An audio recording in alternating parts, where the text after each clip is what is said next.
bersama. Di sebuah peternakan kecil, hiduplah keluarga Itik yang lucu. Ibu Itik sedang mengerami telur-telurnya menunggu keluarnya anak Itik.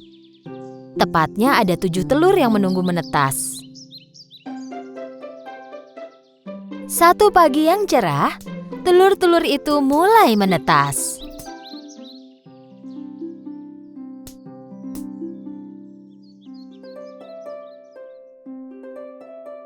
Anak Itik mulai beradaptasi dengan dunia baru. Mereka bersuara dan berjalan mengelilingi Ibu Itik. Namun, telur terakhir masih belum menetas dan Ibu Itik mulai khawatir. Dia pikir mungkin ada yang salah. Dia memutuskan menunggu sebentar lagi. Dan akhirnya, telur ke-7 dan terakhir pun menetas. Dengan kebingungan, anak Itik malang itu mulai melihat berkeliling. Dia tak tahu bahwa Ibu Itik dan saudaranya yang lain lebih kebingungan lagi. Karena Itik ini terlihat unik dan tidak mirip dengan saudara-saudaranya. Badannya lebih lebar dan bulunya berwarna abu-abu dan putih. Anak Itik lain mulai mentertawakannya. Kau anak Itik buruk rupa, kau tak mirip dengan kami. Aku tak mengerti, kenapa kau tak mirip dengan saudara-saudaramu? Buruk Buruk rupa, rupa, buruk rupa, buruk rupa, buruk rupa.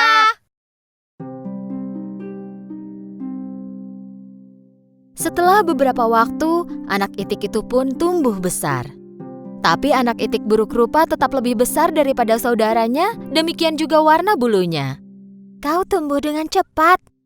Kenapa kau tetap terlihat buruk rupa? Waktu berlalu dan anak Itik buruk rupa tumbuh menjadi Itik yang penyendiri dan murung. Saudara-saudaranya tak mau bermain dengannya. Kami tak akan mau bermain denganmu karena kau buruk rupa. Semua hewan lain di peternakan itu pun mengejeknya. Itik buruk rupa, Itik buruk rupa. Nya. Itik buruk rupa, Itik buruk rupa. Sebaliknya, Ibu Itik melakukan yang terbaik untuk melindunginya. Anakku yang malang, kenapa kau begitu beda dari yang lain? Hari berlalu, anak Itik yang malang itu merasa sangat sedih. Sepanjang malam dia menangis tanpa suara dan berpikir bahwa tak seorang pun yang menginginkannya.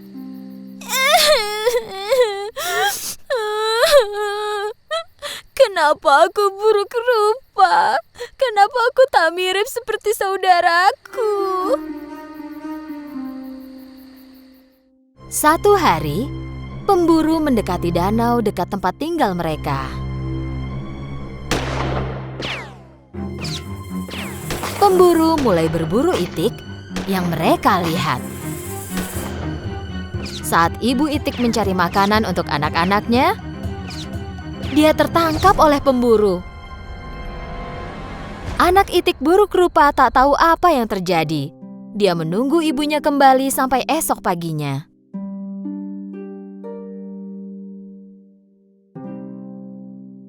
Anak Itik yang malang itu tak tahu harus berbuat apa. Pertama-tama dia mendatangi anjing, dan anjing itu mengusirnya dengan marah. Pergilah. Tak boleh ada yang melihatku bicara dengan Itik buruk rupa sepertimu. Kemudian Itik buruk rupa mendatangi ayam. Tapi ayam juga mengejeknya. Bahkan aku pun terlihat lebih baik darimu. Bak. Itik buruk rupa sangat sedih. Tak seorang pun menginginkanku di sini. Jika ibuku tak kembali, tak ada alasan lagi untukku tinggal di peternakan ini.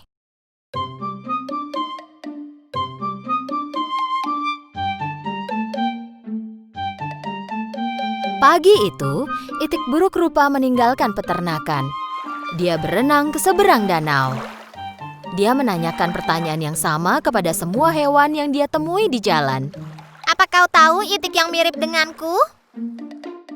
Apa kau tahu Itik yang mirip denganku?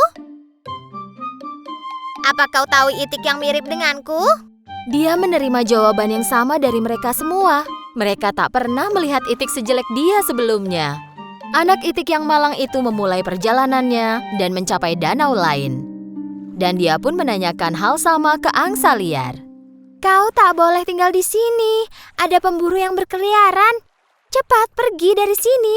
Ayo. Itik buruk rupa mulai bergerak pergi.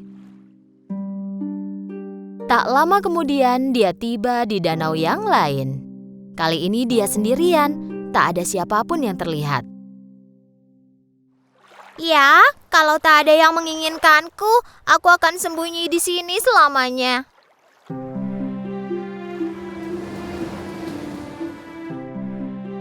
Meskipun sendirian, dia sangat bahagia. Suatu hari, dia melihat sekelompok burung berleher panjang putih bermigrasi ke selatan. Dia melihat mereka dengan kagum. Mereka cantik sekali. Kuharap aku bisa seperti mereka. Musim dingin datang dan salju mulai turun. Itik buruk rupa jatuh cinta dengan pemandangan salju pertamanya. Dia bermain-main sambil ditutupi salju putih. Karena salju yang tebal, itik buruk rupa kesulitan menemukan makanan. Jadi dia pergi mencari makanan. Dia kedinginan dan kelelahan. Sementara itu, dia bertemu seorang petani. Petani merasa iba dan memberikan jaketnya. Kau makhluk malang pasti kedinginan. Aku akan membawamu pulang dan merawatmu sampai besar.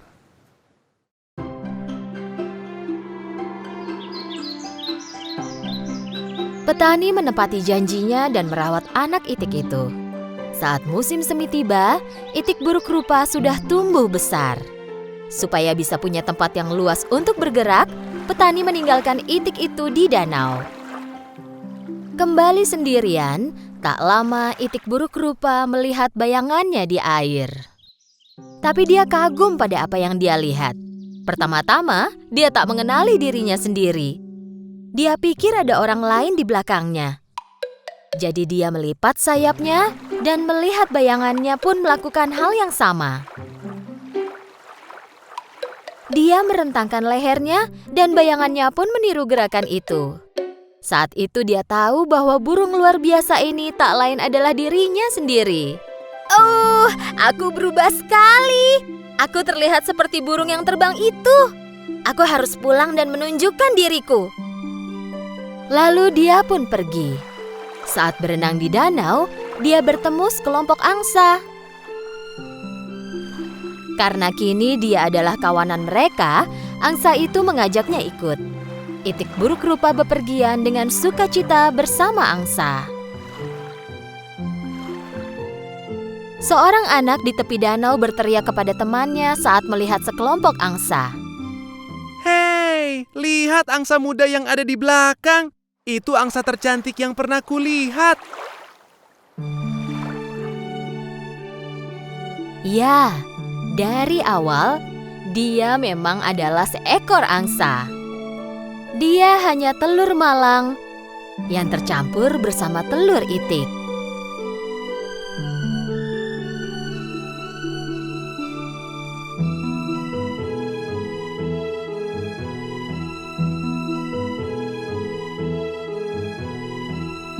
Tapi kini dia bersama keluarganya dan hidup bahagia pun menantinya. Pada zaman dahulu, hewan-hewan di peternakan dibiarkan tanpa makanan. Ayam merah kecil memutuskan untuk berkeliling ladang mencari makanan. Pertama-tama, dia mengunjungi sapi. Maukah kau ikut aku berkeliling ladang mencari makanan? Tidak, udaranya panas sekali. Aku malas berjalan. Ayam lalu mendatangi babi. Tok, tok, tok, tok, petok. Mau bantu aku cari makanan? Aku tak bisa. Udaranya panas sekali, aku malas bergerak. Ayam lalu mendatangi anjing. Tok, tok, tok, petok. Mau bantu aku cari makanan? Aku tak bisa. Aku tak bisa berjalan jika udaranya panas. Dan terakhir, dia mendatangi bebek. Tok, tok, tok, tok, tok. Mau ikut aku cari makanan?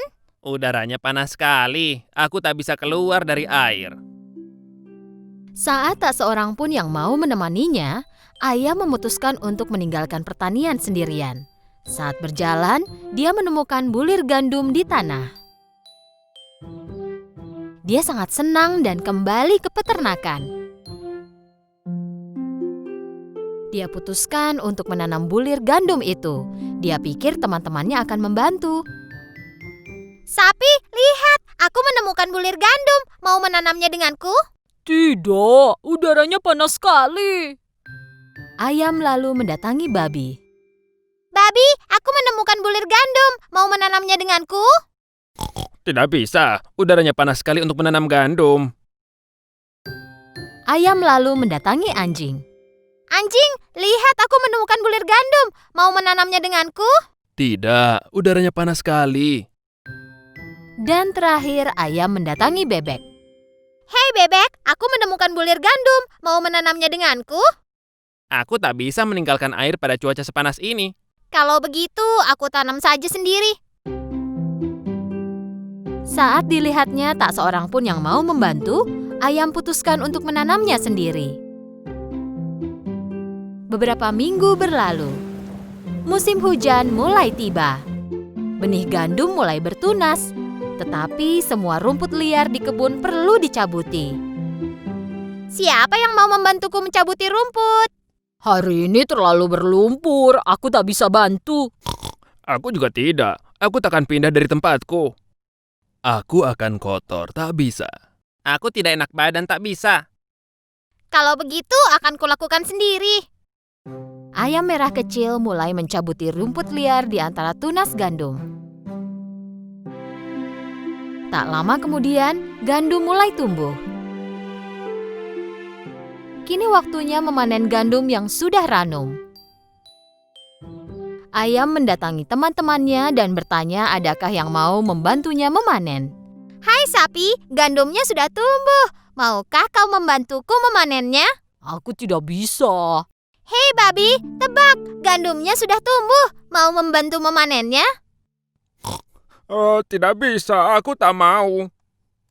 Hei anjing temanku, gandumnya sudah tumbuh. Maukah kau membantuku memanennya? Siapa aku? Tentu saja tidak. Hei bebek, gandumnya sudah tumbuh. Maukah kau membantuku memanennya? Tentu saja aku tak bisa. Baiklah, akan kulakukan sendiri.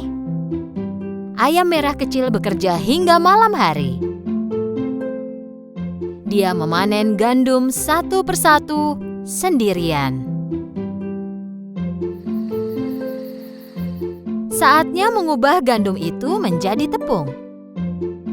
Ayam pergi meminta bantuan teman-temannya.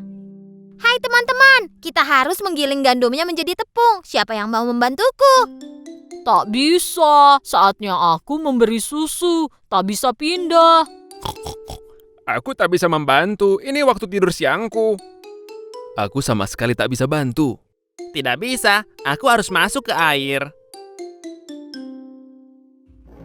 Ayam menggiling gandum itu sendirian dan mengubahnya menjadi tepung. Sekarang mari kita buat roti yang lezat. Ayam mendatangi teman-temannya dan ingin memberi satu kesempatan lagi. Sapi, aku akan membuat roti. Maukah kau membantuku? Tidak bisa, aku sedang tidak ingin bekerja. Bagaimana denganmu, babi? Tidak hari ini, aku terlalu capek. Tidak tak bisa. Aku tidak bisa, selain itu aku tidak tahu caranya. Kali ini ayam sangat marah. Dia pergi ke dapur sendirian. Pertama-tama dia membuat roti dengan tepung yang dia giling. Lalu membentuknya. Dan terakhir, menaruhnya di oven dan menunggu roti dipanggang. Setelah tercium aroma roti yang enak, dia mengeluarkannya dari oven. Keluar ke taman dan duduk di meja. Kemudian, memanggil teman-temannya. Hei teman-teman, rotinya sudah siap. Siapa yang mau makan denganku? Melihat roti yang sangat enak di depan ayam, dengan sekejap mereka semua mendatangi ayam. Aku mau. Oh, aku juga. Pas sekali, aku sedang lapar. Waktu yang tepat, ayam. Hei, aku juga. Aku suka roti, ayo mari kita makan. Tidak bisa, tidak bisa. Aku melakukan semuanya sendirian. Hanya aku yang boleh makan. Aku sendiri. Dengan lahap, ayam mulai memakan rotinya. Tetapi tak tega melihat teman-temannya kelaparan.